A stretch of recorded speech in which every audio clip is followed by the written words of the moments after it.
You're listening to The Bird Bath.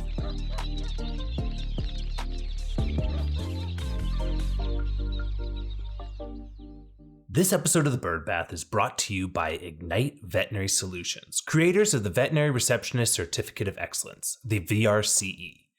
CSR Week is in April. Celebrate your front desk if you want, but if you're serious about performance, elevate it. With more than 1,000 graduates and thousands more enrolled, VRCE is becoming the standard across veterinary medicine. Graduates report greater confidence booking appointments, 82% report higher confidence in financial conversations, and 80% remain in their role, representing a 50% reduction in front desk turnover.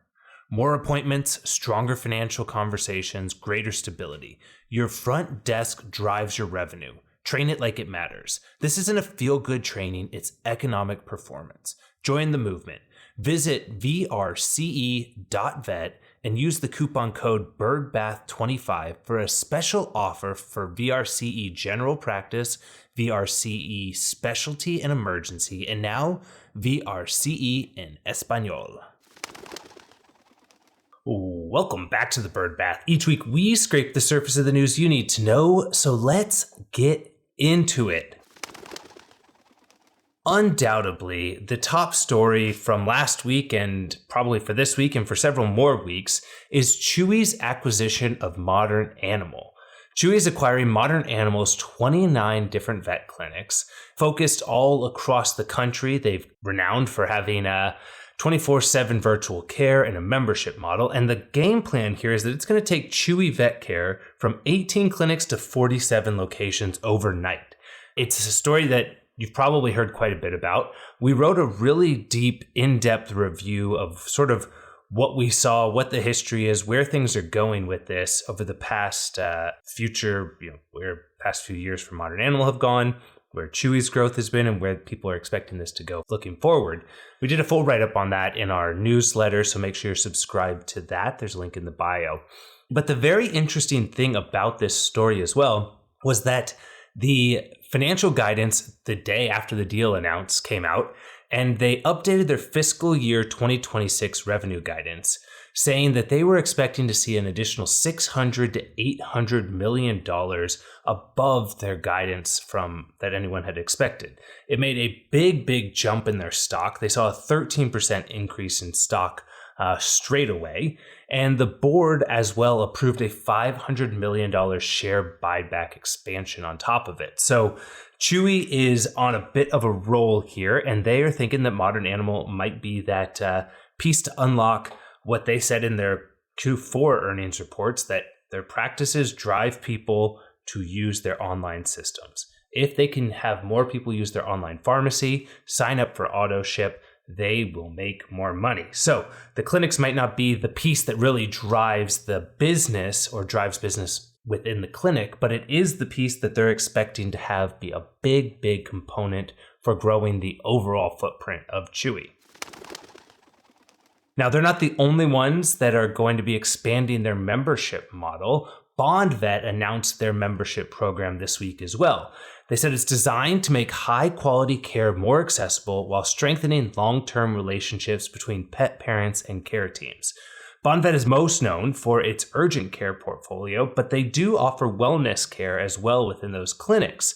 They said that the new membership program will have a fully covered first exam, 20% off all future exams, priority access to BondVet's medical team through virtual teletriage service. Yes, that's right. All of these companies are making sure that people can talk to them by utilizing telemedicine. And they also said it's going to have exclusive member-only perks, swag, and special events. Since 2019, BondVet has done more than 1 million visits across their 50 clinics. So they are growing, and they're hoping this new membership program will be the next piece to unlock some additional growth. Could I weave all of these together? Should I say, yeah, additional growth? You know who knows something about that? Sebastian Huron. Sebastian Huron was just announced as the Ceva Animal Health Deputy Chief Executive Officer. So Ceva, which is the world's 5th largest animal health company, announced Sebastian Huron effective immediately. The goal here was for Ceva to sort of refocus and redo some of its corporate governance.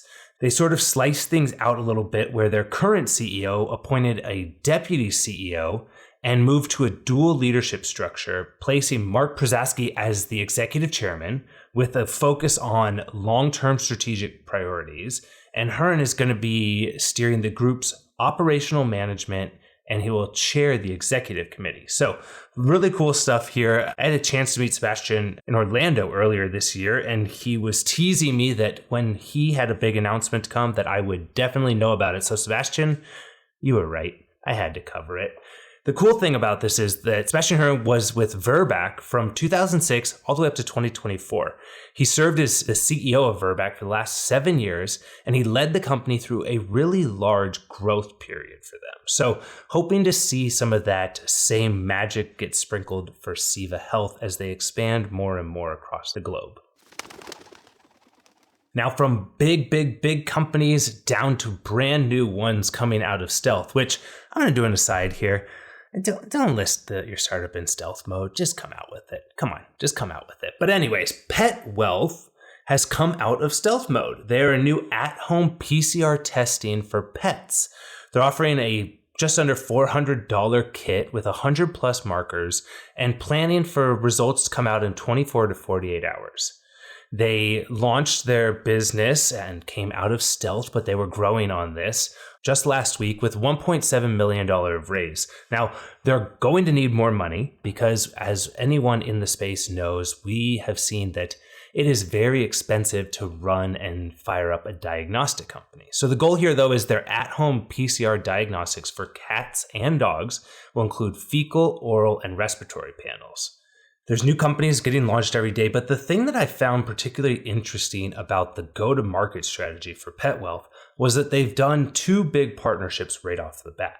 They've partnered with Kennel Connection, which has a distribution across 5,500 plus pet care locations, as well as launching with PAWP, the PAWP, the telehealth provider, fully integrated so that people can get real-time results interpretation.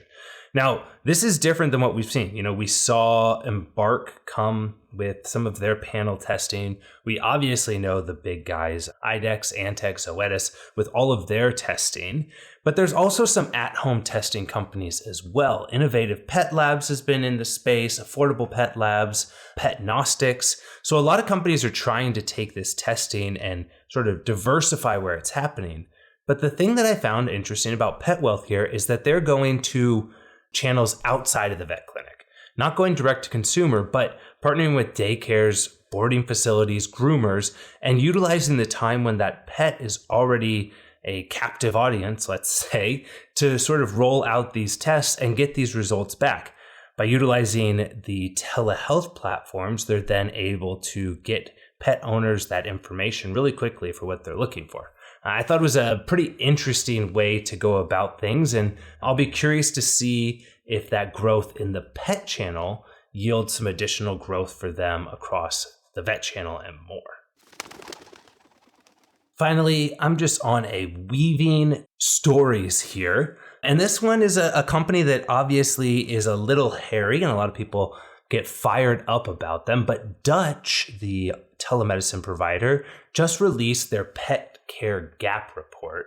They released it, and then some people also took that advocacy side of things and then screenshotted their ads as opposed to the advocacy piece and really sort of showed the juxtaposition of saying, hey, we need to provide better care, but then some ads that are kind of a bit of a shot at vets in their traditional role. They also did add Tara Lipinski, who I loved seeing on Traders, but ultimately her and Johnny weren't able to pull out the win. But the important thing here is Dutch's pet care gap report. In their data, they said 75 million pet parents skipped vet care due to the cost or their access to care. This carries back to the story that we talked about last week with Spot Pet Insurance, as well as the PetSmart's charity information. They said 84% of people consider their pets as much family as their humans. And they also threw out another one of these numbers about what would be an emergency bill that people couldn't cover. They said 67% of people can't cover a $5,000 emergency vet bill. and that half of pet parents that they surveyed were highly concerned about an unexpected vet bill in the next 12 months. So it's really one of these things that we're starting to continue to see more and more data about the cost of care. And it's one that can feel a little bit disingenuous or self-serving in times when we hear it coming just from Dutch. I think when we see it from a pet insurance company, it has a different take. When we see it from a charity organization, it has a different take. But what we have to do and what you really have to do and think about is, what do all of these stories mean? What's the sort of overwhelming thing? Are we seeking out the information to say, hey, things are getting more expensive and here's our solution? Or are we seeing that no matter what the company's slant or scope is on these sort of things, they're seeing that people don't have the disposable income or the readily available savings to be able to handle large vet bills? Telemedicine is obviously one that a lot of people have looked at for quite a few years. Dutch, as a provider of that, came out with all of their own data. They said that a pet can save over $24,000 over their lifetime, and that telehealth users see a vet 57% more often than non-users. So pretty interesting there. It's one of those things that obviously have a lot of different pieces to sort of unpack. And I've been working on some updates on some data sources to be able to give us a really good view of obviously what's the current scope of telemedicine across the country, as well as where are these access to care gaps. Always keeping up to date on these things and try to really find a way for us to think about these stories external from the provider of the information, right? So look at these things, read the PetSmart's charity case, read the study from Spot Pet Insurance, read about all of the different numbers that we're seeing across the space, and figure out what you think is going on within our clinics and ways that we can see people improving their ability to provide care, perhaps is a new way to phrase this. So lots to think about and a lot of fun things happening across our industry.